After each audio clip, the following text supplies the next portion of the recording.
Hello and welcome to Season 5 of the SoundStage audiophile podcast. For the past few years, we've been digging deep into the history of hi-fi, as well as how geopolitics and socioeconomic forces are shaping its present realities. This season, we'll also start to look at hi-fi and audiophilia with an eye toward the future. What's this hobby going to look like as demographics shift? What can we do to bring in new enthusiasts? How will the gear and the hobby itself evolve in the coming decades? To discuss the possibilities, here's host Jorden Guth and this week's guest. Hello and welcome to the SoundStage audiophile podcast. Today we have longtime soundstager Jason Thorpe, along with SoundStage founder Doug Schneider, here to talk about the experience with High-End 2026 in Vienna. So this is a new location for one of the most influential shows in hi-fi. Lots of new products, but also the new venue itself. So lots of cool stuff to talk about. So welcome, Jason. Welcome, Doug. Thanks for joining us. Thanks for having us. Hey, Jorden. All right. So where do we start? Maybe actually let's go back. Munich has been the show, or probably one of the shows that gets most publicity and kind of most known in the industry. They now have moved it to Vienna. What was that experience like going to Vienna instead of Munich? Yeah, I could start because I've been talking about this for a year and nobody knew. There was a lot. I think you were on some of the trips where I was talking to people in Europe, Jorden, and kind of started, 50-50. And then it started going against 50-50, like as in, we don't think it's going to work well in Vienna because it's out of Germany this time. It's the first time it's ever been moved out of Germany. The one time they moved it within Germany was 2004. They went from Frankfurt to Munich. And there was a lot of thought of, not what companies will come, but German distributors who really supported the high-end show for all those years. Are they going to make any move? Is somebody going to replace them? This or that? And I can say that nobody had an answer, and everybody was waiting until the show. And it was pretty apparent after a day or two of the show, and I wrote an article while at the show on SoundStage Global Day 3, when that was complete, it was clear to me that it's a success. It didn't increase the show such that it'll suddenly go to a new level like the Munich move did, but it didn't diminish the show at all. In fact, some people like it better now in Vienna. Was that your experience, Jason? Yeah. I was most concerned about the fact that I wouldn't be able to get my sandwiches at the train station. I remember you talking about that last time. Yeah, it was disconcerting, but I did find a spot that sold them, so I was okay with the whole thing. So basically, as far as I'm concerned, the show was a complete success. So the venue is more modern looking than the MOC, Munich Order Center. It's much more spacious, which has its pros and cons. More spacious meant more room to walk around, not feel crowded, not get breathed on. When they used to have smoking in Munich, it was hell. But even then, you would be going through these crowded hallways in Munich, so there's much more space. The downside of that extra space was it was more like a maze. Many people were getting lost because it was on multiple levels and kind of in and around. You had to circle around, find escalators, find elevators, and many people for the first day or two couldn't figure out where they were going, getting all turned around. In fact, we once made the wrong turn and ended up having to go all the way around the level when all we had to do was make a right turn. We didn't realize it. But other than that, it's a really nice venue, more food around. And the biggest surprise in Vienna is how efficient the subway system is. We could have got free subway passes for the show days, but we got them ahead because we were there ahead. We're never rushing for the subway. It was a block away from our hotel, a block away from the venue. We just had to switch once, which took 2 minutes. And they run every 2 to 5 minutes. I wouldn't have wanted a car there. Oh, interesting. We didn't ever rush for the subway. It was like, that one's left. You look up, and another one's here in 2-3 minutes. It's a lovely city. Yeah. It's a beautiful city. It's a lot larger than I thought. The city itself is huge, is physically very spread out, but the subway makes it so accessible. And again, just from our hotel, which was in a sort of a somewhat, industrial businessy sort of area, we just got on a train into the train, and within like 5 minutes we were in the heart of downtown, which is physically lovely. Yeah, and there was one thing, we went to one offsite exhibit for Lingdorf Audio. We can talk about that if you want, because it was really cool. Um, but I looked at the time and I said, we have to stop somewhere first, but it's on the line, and then we can get there. And I could time it almost to the minute, Hmm. based on how efficient the subway was, which you can't do in most cities. Interesting. And so the actual infrastructure of the city itself is set to support it. It's obviously much smaller than Munich. No, it's actually a little larger than Munich. Is it? Yeah, I think now somebody from Europe, but I think Munich and surrounding area is 1.6, and I think this is 1.8. Now Oh, no somebody might way. want to verify that. I don't know, but it's as big as Munich at least. Interesting. So I was under the impression that Vienna was going to be much smaller. Yeah. That's interesting. So all of that stuff kind of, I'm guessing, led to the decision for them to bring it there as opposed to potentially going back to Frankfurt or another major city in Germany. Was that the right move? Supposedly, I think, yeah, you're probably in on the conversations with some, but supposedly they couldn't get anywhere in Germany. Oh, they just couldn't. Yeah, not of that caliber, supposedly. There's some people who figure there must be something, but supposedly, and so they moved it to Vienna, where there was been a show held every November anyway, so they had some experience with the venue. Okay. All Yeah, right. we met a couple of manufacturers who were sitting out the show, who were just kind of there as kind of civilians, not actually showing. And by the end of the weekend, we saw them a couple of times, and they felt that they would be quite happy to go back next year. Okay. It seems like a success. Now, we just this morning got the numbers for this year's attendance, but I haven't. It wasn't that long ago. It was like about It was 45 supposedly minutes about ago. 300 more this year. More. Okay, that was More. going to be That's my what somebody question. said on a call. Yeah, supposedly. I haven't seen it because somebody else told me that. And I don't know Oh, where cool. this email came to because I don't have it. Yeah, my initial guess was that show attendance would be down just a little bit, but that may be, again, because it's a more spacious layout and you didn't feel as crowded. But that's good to know that it was at least on par with previous years for attendance, because I think that was the Yeah. biggest question. And this show is still set up and designed to be primarily a B2B show. Like there is a consumer day, but it's primarily a B2B show. Is that fair to say? Two trade days and 2 consumer days, and people do go to this one mainly for business. Now they want the consumer traffic too, but they want the business traffic like CES. And so that's the primary objective, 60-70% for most companies, though they want the consumer traffic too. So when it comes to the kind of consumer side of things, one of the kind of comments that kept on coming up as we talked to different manufacturers is Vienna didn't have the same kind of consumer foot traffic that Munich had. Jason, you were kind of talking about the idea that it felt like it didn't feel as crowded as previous years. Did it seem like there was more foot traffic during the kind of B2B days, or was it more foot traffic during the consumer days, or was it kind of like similar, hard to distinguish between? Very hard to distinguish, again, because the layout is so different. When you were at Munich, the staircases, there was only a few staircases to get from level to level, and they were always jammed. It was like this flow of people sort of lining up to get into, like when lanes in a highway get narrower, traffic slows down. And it felt like that. Like the pinch points. Yeah, that's it. And in Munich, that's what it felt like. It felt like you were always being cramped through, pushed, like squeezed through a sausage making machine kind of thing. Whereas in Vienna, it was much, like as Doug had said earlier, it's much more spread out. It was a very airy layout. There was only a couple of halls that got a little bit narrow, but again, because there was so much other areas that were wide open, you didn't feel those pinch points. But my guess would have been that it was a little bit lower attendance, but apparently, from what Doug says, no, it's on par. Yeah, That's really well, good. yeah, what I said that somebody else said. Now, I will say there was a negative pointed out by some companies, and that was they claimed that the high-end society either didn't have rooms for them or screwed them over on rooms or blah, blah, blah, blah, blah. And that part is really unclear. So there was these little offsite shows, which I generally don't like, but it's unclear if the high-end society really screwed these manufacturers over and didn't give them rooms, or they didn't get the rooms they wanted. Yeah, that's very unclear.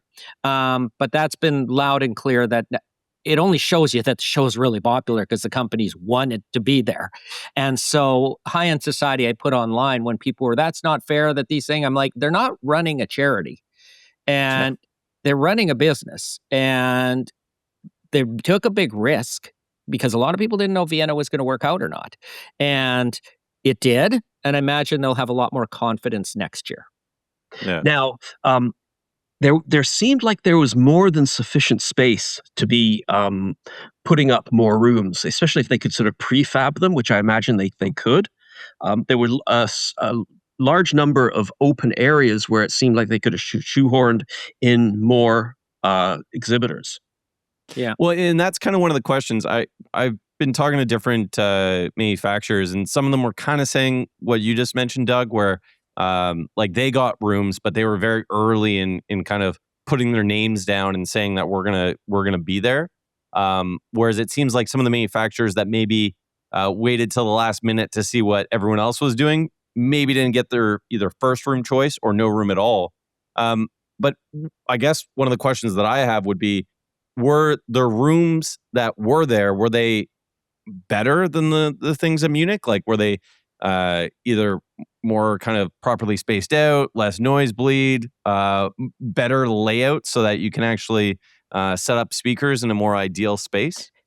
They were different. There were some rooms that were quite good. It kind of hard to get a gauge on that because the Munich rooms I never thought were that great. I guess they were okay at times, some of them, but I never thought they were that great. And, you heard manufacturers say our room is good, our room is bad. What did you think, Jason? You listened more than I did. I had to do a lot more running around. There were certain problems that showed up in certain rooms. The West End room, which was that beautiful chromed tube integrated amplifier, they had some kind of AC machine, air conditioning machine over the back of the room. It sounded like there was a jet engine coming out of there. Yeah, it was so loud. The ventilation in there, the AC or whatever you want to call it. So that was a problem in that room, but they just played it loud, so it was okay. I mean, I was all right with that. And again, you learn to filter that sort of thing out. Some of the smaller rooms down in the lower levels seemed pretty square, like physically, like almost cuboid. Okay.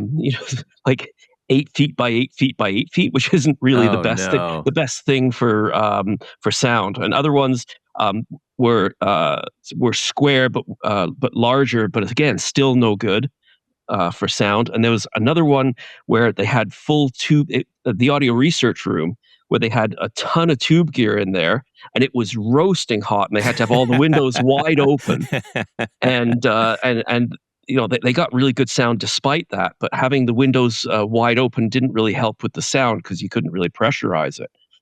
So there was some, and also, do you remember, Doug, some of the people talked about the headphone group, the headphone area? Do you want to share that?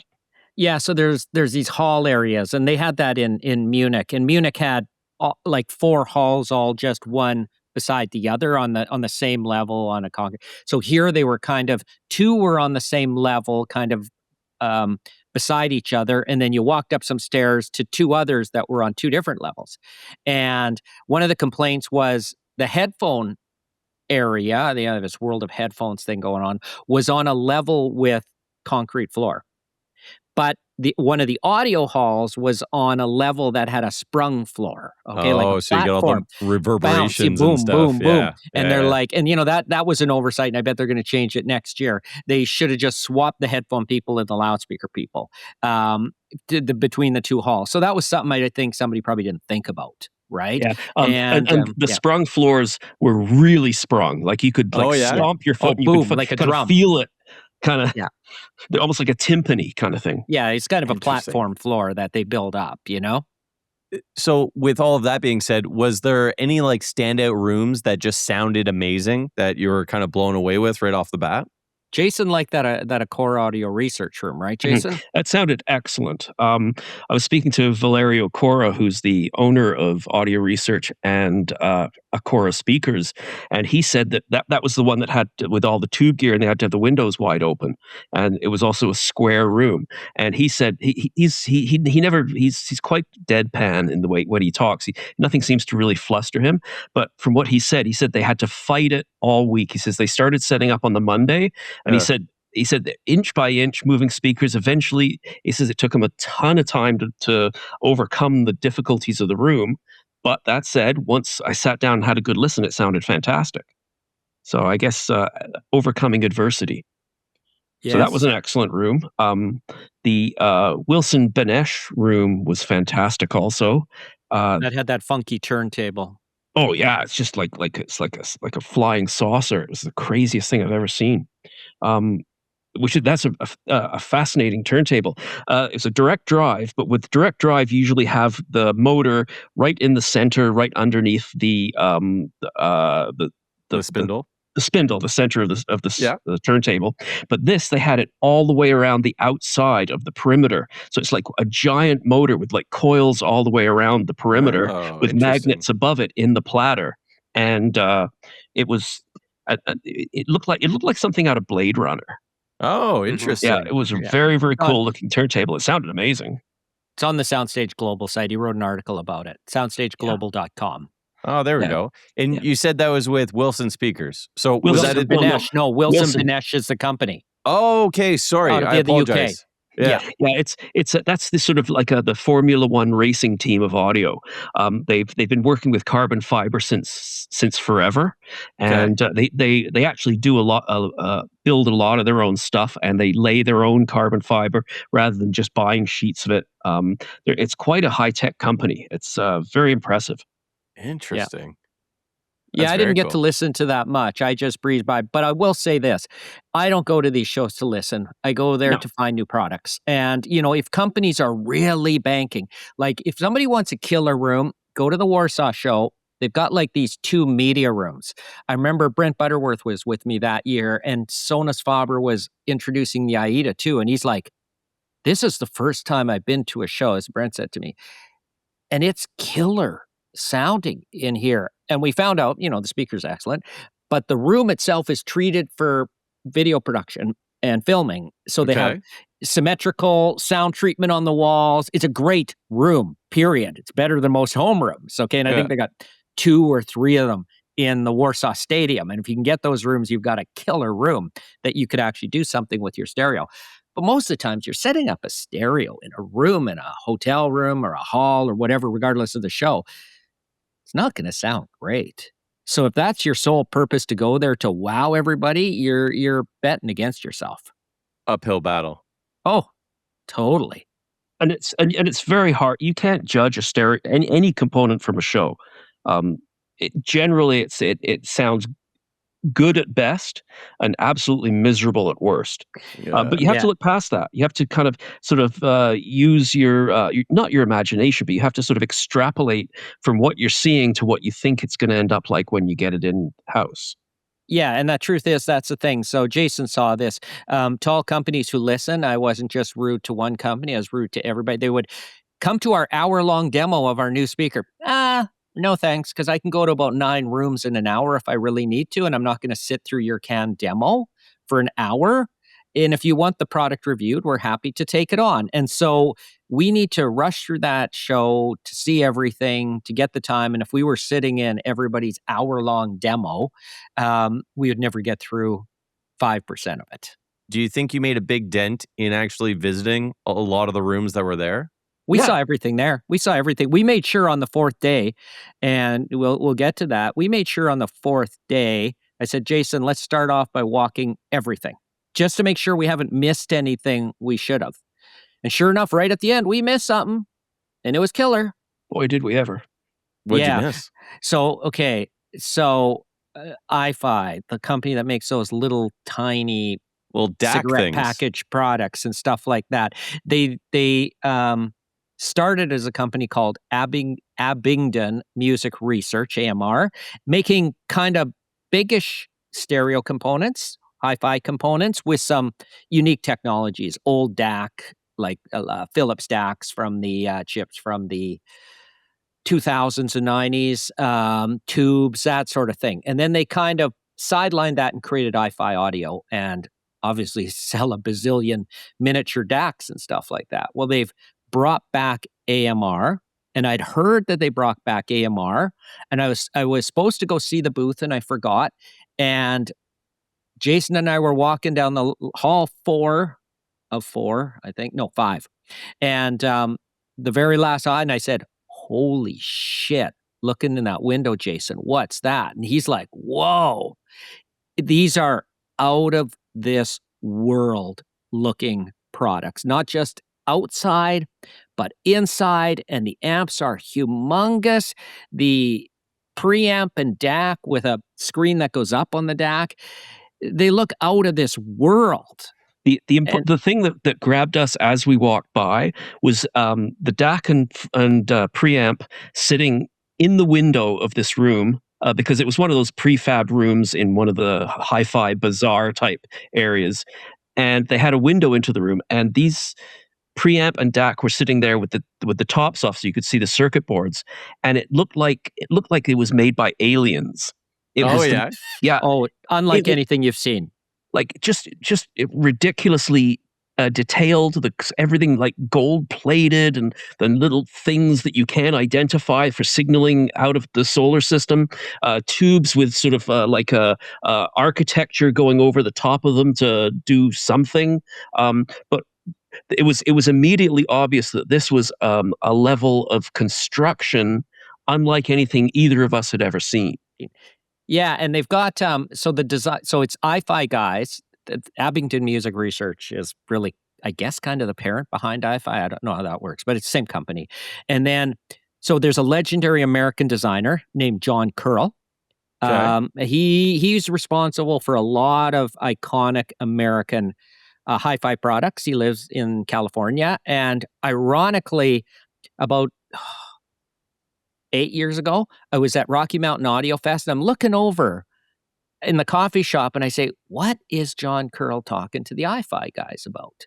That was their first interesting. meeting. That was their first meeting. And so John supposedly gave some overriding principles, was involved in some of the design.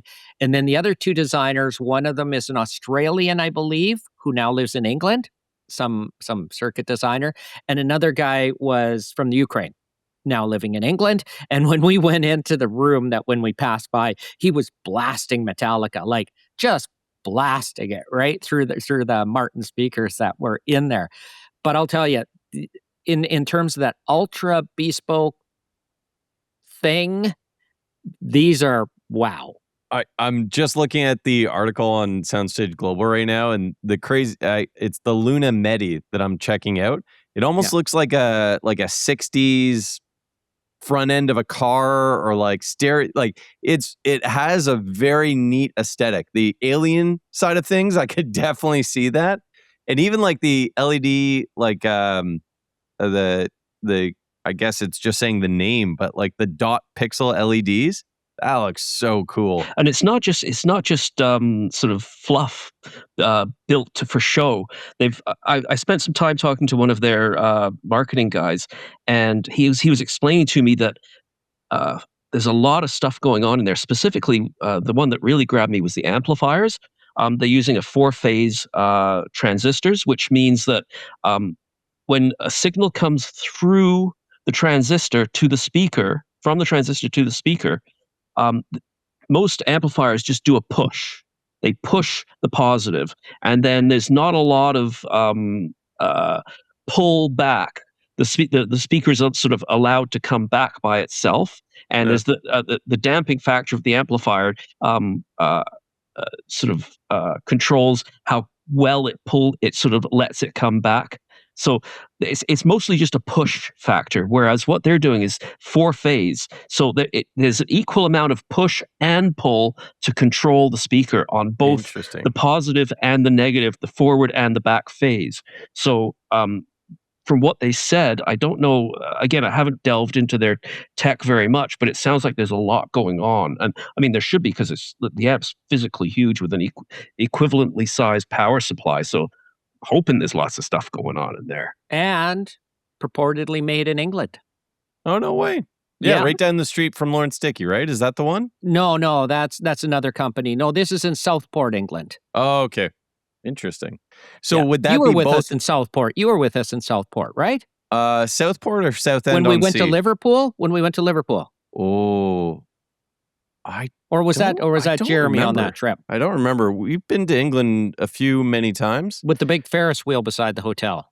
Well, I mean, there was Nope. Southend on Sea that had the Ferris wheel, Nope, but that one looked This one sketchy. had- no, that might yes, have been it might have- one of the Jer trips. It might have been one of the Jer trips, yeah. For those Yeah. who don't know what I'm talking about, when we do these video shoots, there's a team and it's not always the same. Yeah, we switch it up. So would that room, AMR, would that have been both of your like show picks for coolest thing or most exciting Coolest thing, or- yeah. The room was a tiny little bunker and it wasn't really telling. It was the coolest thing. It's like, okay, if you're going to do really expensive products like this, Griffin makes really expensive and impressive products. That big amp is like 250 pounds, that brand new one, the Hyperion. That's cool. And now we're going to go even higher in price than that Griffin. And well, this looks the part. And another designer, I won't say from another company, was walking by and he's like, oh, that's interesting. And then when he saw the flip up screen, he's like, oh, I got to go look at that. Because it's got a flip up screen on the DAC, because that, they've put a lot of thought into this. What about you, Jason? Would that have been your pick for one of your top products of the show? Yes, it would. That was quite an astonishing room that just blew me away. But the thing that I was most satisfied with was the Vinnie Rossi and Audio Nostrum room. It's rare that we should preface that wasn't at a high end. That was down the street at something called Vienna Sound Fest. That's true. One of the they set up where they couldn't get a room at high end. Anyway, we walked into that room and it was my first time meeting Vinnie Rossi. I reviewed his Brahma integrated amplifier earlier this year, and it was great amp, sounded great, well engineered, really liked it. So I was expecting good things from going into their room, because he was using not just the integrated amp, he was using the Vinnie Rossi Brahma preamplifier and 2 mono amplifiers. So lots of juice going on there. Reel-to-reel tape deck, huge conglomeration of some kind of fantasy world turntable, and some speakers that we weren't familiar with, a company called Audio Nostrum. I believe they're out of Spain. Anyway, so we walked in, sat down, and one of the guys who was there with doing media stuff with his recordings said, I'm going to play you something special. And he put on a reel-to-reel tape of some kind of like fluffy pop. And it sounded dreadful. It was terrible. So Doug looks over. It was like it was a cross between AM and FM radio. It wasn't as bad as AM, but wasn't as good as FM. Yeah. So Doug looks at me and goes, "Is this like really bad, or is it just me?" I'm like, "No, it's bad." Anyway, Vinnie Rossi. So I think he got the message that there was something wrong. He heard it too. So he went and put on a record. Wasn't just us. Yeah, he ran to put on a record, and it wasn't very good either. I think he just grabbed something randomly to, hoping for the best. But then we got some requests after that, and after we put on something that we knew, there we go. It sounded really, really good. So that was nice, because Vinny's a nice guy, and I would have hated for him to have had to listen to that all weekend. Well, in fact, you were blown away by that final jazz record they played. Yeah, this is the best record I've ever heard. Yeah, period. Yeah. What he had there was a lacquer, which is when they originally cut a record, the first thing they do is they have a cutter head which goes onto a blank vinyl disc. And then it sort of inscribes the groove and actually cuts it. And then they use that. They put a bunch of metal on that, like silver nitrate, I think it is what they use. They coat that record with that, and then they have a reverse stamper. So when they pull that off, they've got something with not grooves, but ridges sticking up, and they use that to press the records. Well, Oh, this was interesting. the original cut record that was straight off of the um, straight out of the cutting lathe, and it was his. And he's a musician, he's a drummer, and he played on that, and it was good, competent jazz. But holy hell, did this sound good! It was astounding. It was the best sound I've ever heard come off a record, No and way. it rivaled anything else I'd ever heard in for the way of actual fidelity, image placement, dynamics. It was magnificent. So it shows you that you lose stuff when you actually press a record. The stuff that actually comes off the cutting head is, I think, 2 or maybe 3 generations removed from what you actually get. So, in my understanding with those is like those have a very limited amount of like play times, right? Yeah, Because that's what he said. He said, "This is the 6th time I've played this." yeah, He goes, I rarely play this. This is a special occasion. I hope you're," he didn't say it, but he goes, "I hope you're feeling grateful," like, he didn't quite say that, but that was the impression I got. And my God, was it good. So and getting to hear that actually played, hear one of those actually played was something special and something I was very appreciative for. Yeah, it was good, and those funky speakers. I still don't know if that tweeter's a good idea. It's got this weird looking tweeter, like aliens grabbed the front of a tweeter with a wave guide and clawed onto it, but it's some sort of tweeter, super tweeter combo that fire into each other. And I was skeptical, but on that record, it seemed to work because the high It frequencies were super good. it looks like it's prolapsed. Yeah, it's a bit It's weird. it's not a good look. Not a good look. It's But like it did, something weird happening. but to make up for it, the veneer work on the outside of it was just stunning, and the metal work for the feet and everything. It was a very beautifully made speaker, but a little bit rectomy up top. it looks Yeah. like I'm just looking at the photo now. It almost looks like a spaceship from Futurama. Yeah. The Yeah, you're graphic. being generous there, I think. We should note that the big debut at the show, I don't think a lot of people have talked about it elsewhere either, was the 801 D5 from Bowers and Oh, Wilkins. And neat, that was a Bowers and big Wilkins. that was also a demo we skipped. But I managed to hear did you hear that demo at all, Jason? Hear the physical speaker? No, I did not. I had a good Okay. solid We told long them they should talk. send us some for review. Jason Yeah. loves the 801, but Bowers and Wilkins is up to the 801 D5, while the whole 800 series, I should say, is now up to D5, Gotcha. Diamond 5. Yeah, I spent a while talking to Andy Kerr and getting the full lowdown on it, and he promised me that he'd do everything within his power to get one to me because And Bowers has come through a lot for us, Yeah. on that regard.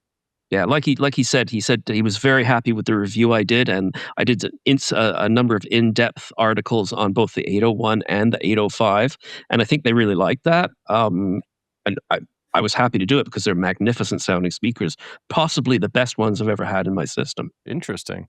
Possibly. I mean, that's high praise. Yeah. Kind of switching gears a little bit. Okay, so we have some of the best sounding rooms, your favorite products from the show. When you're looking around at the show and you're looking at the people that were coming through the rooms and the hallways and all that, what was the demographic like? Were you noticing the same folks that you see every year, or there like kind of a new blood element to the show? No, it wasn't like the Montreal show where it's the same people year after year after year. It different city, different people, and I, to be honest, don't really look closely at who's there. A lot of different manufacturers, though, and I should. When I was looking around, the thing I did notice was their music ambassador this year was Dominic Feels Me, who we've done video projects with, and she's on her 5th studio album. And what I did notice is they promoted the heck out of her. They had her on billboards inside, like big signs inside. The big giant opening entrance place was all her. And in posters in train stations and around the city, it was remarkable. So that's what I did notice looking around. Well, I also noticed a number of girls there, which you don't often see in audio shows. It's I'd say, it was about an 8 or 9 to 1, of course, a sausage fest. Yeah. But there were as is the way. As is the way. There were a number of, I didn't see a lot of kids. I saw more kids in Munich being dragged around crying and wanting to go home, but less here.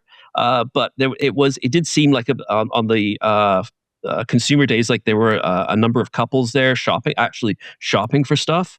So that was good. Again, not many more than usual, but I thought it was noticeably more.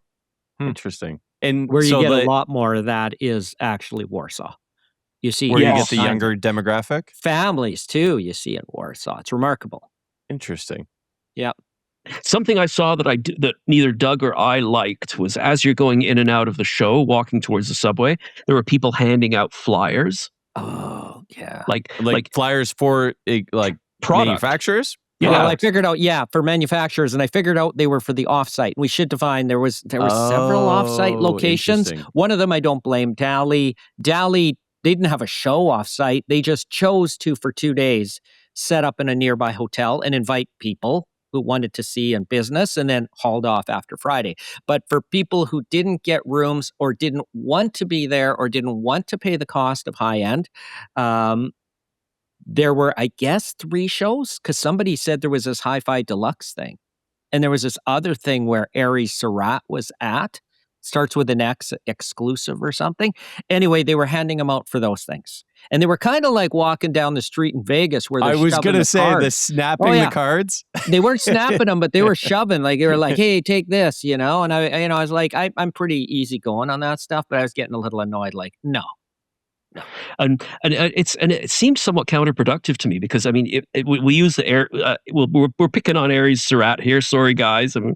But that's not an inexpensive product. That's hundreds $1,000 DAC, I think. And they got some gigantic speaker. Yeah, and do you really want your product advertised by some teenager pushing a coupon at you? It feels a little cheapened. It was very cheapened. Yeah, a little bit. Interesting. Yeah. Well, is there any other kind of highlights or any other things that I didn't ask you guys that we should cover off? The Lingdorf demo. So this was, I'll preface it because it confused the heck out of Jason and then impressed him. So Peter Lingdorf founded Lingdorf Audio. Lingdorf Audio has a collaboration with Steinway and Sons, the piano maker, called Steinway Lingdorf, the audio systems. And you've been there with me, multiple times. Jordan, to Lingdorf and seen Steinway Lingdorf being made, these upscale, usually active systems, and blah, blah, blah, blah, blah. Well, Steinway and Sons has a flagship store in Vienna that we could get to quite easily by the subway and quickly. And after the show on Friday or Saturday, I can't remember. Maybe Saturday, Jason. Saturday, yes. Third day of the show, they had an in-store demo, and this was cool. Okay, so Steinway and Sons, the piano maker, has this technology called Stereo, and Stereo is the self-recording on the piano. Okay. Yeah. Think like a play, the old-fashioned player piano with the rolling thing that plays by itself. Yeah. So it will record you playing the piano. And it does so, I'm just going to gloss over, by not just memorizing the key strokes, but by measuring the velocity of the hammer hitting the string. Oh, the pressure and that you're using. replicating that each time. So with utter precision on your Steinway or another Steinway, and supposedly it will, because the Steinways get calibrated and not all sound the same. Anyway, it replicates it from the hammer level. Okay. So when we were walking in, we were late getting there. Not because the subway was late, but because we had to stop somewhere first. But we were late and they were in something. We were playing a Howard Jones song. Okay. And and it was him on a video screen too. So it was a recording of him on a Steinway playing. And what was the song? What was that song, Jason? I think it was like No One Is to Blame. No One Is to Blame. That's it. It's a hit. So he did it on the piano. And Jason I got what they were doing right away, but Jason was utterly confused. Okay, here's what happened. Okay, you got Buddy up there on the big TV Howard Jones playing the piano. The piano, and it's obviously a recording of him playing, and they've got the up on the stage. It's not so much a stage, more of a podium. They had a Steinway piano in the middle, and then they had Lingdorf speakers on either side. Yeah. So we walk in, and I'm assuming I'm listening. I'm watching the video, and I'm assuming the sound is coming from the speakers. Yeah. Because it is a Steinway Lingdorf presentation. Yeah. So Peter Lingdorf there and everything. So I'm listening, going, that's pretty good. Mid-range is a little bit kind of, a little bit scooped out. It'd be nice if there was a bit more bass, like this. And then, then we move into the room, and I move in a little bit further, and then I can see the actual keyboard of the piano playing by itself. And that's the point I realized what the hell was going on. They've got the voice from the video is coming through the speakers, and the actual piano is playing, and I'm like, oh my God, they totally fooled me. And Jason's telling me like, hey, do you know what's happening? And I'm like, you're looking at him like, you just figured that out? Okay. Yeah. I mean, that is impressive. Anyway, but what's cool about this Stereo technology is, so they're playing this, and you're hearing Howard Jones's piano because he's playing a Steinway. They've recorded it, and they have a bunch of these recordings that they give to their customers. Yeah. Okay, and then your stereo system is playing the voice in this case, or whatever other instruments are on the recording, but the Steinway is playing the piano part in the room. Okay. I mean, that's pretty cool. That's a good integration between speaker, piano, and all of that. It gets crazier. It gets crazier. Yeah, crazier. Because they have, so they give these these recordings to people who buy a Steinway. If you've got $250,000 to buy one, it records you playing and then plays it back exactly like you played it, but they can also live stream it. So let's say somebody somewhere in the world is doing some concert or playing somewhere on their Steinway piano. You can get it in near real time to your Steinway at home. No way. So you could have your own Steinway set up, and presumably your own Steinway speakers, Lingdorf. Well, Steinway you wouldn't need the speakers. speakers if it was just a piano thing playing this same thing. But would it work if it was a concert, do you think? Like if it was like more than just the piano? Well, I said this tech that they're doing, this hammer strike and all this stuff, I'd like to know more about. It's done, they said, in New York, and maybe one day we'll find out how. But the technology is called Stereo for the recording of the piano. Cool. And this was, I think, the first merger. I think that's why Peter wanted us there. I'm waiting for more information between actually bringing the video element to a stereo system and all that. So, Jorden, just to answer your question there, Lang Lang's playing at somewhere in New York, giving a concert. They got this technology hooked up to that Steinway. You could be sitting at home listening to that guy play in your living room at the same time, basically a little bit of latency, but yeah, it's very, this seems gimmicky almost for a $250,000 piano, but it's not. It's really cool. That's awesome. What's important also is that all Steinways do not come equipped with this. It's an option that you have to buy that as an add-on. Is it I wonder if it's a subscription. That seems like that could be a subscription type thing. Possibly. You know what? I think if you're talking about people who have that kind of cord to spend, either it doesn't matter, or they would just say, no, you're in the club. Here you go. You've got it. Yeah, no, that's fair. Well, and then I got a lesson on how Steinways get sold, which was alarming to me. But, this is whole topic. The main guy at the store said, when you buy a Steinway, you don't get the factory fresh one. You get the one from the store.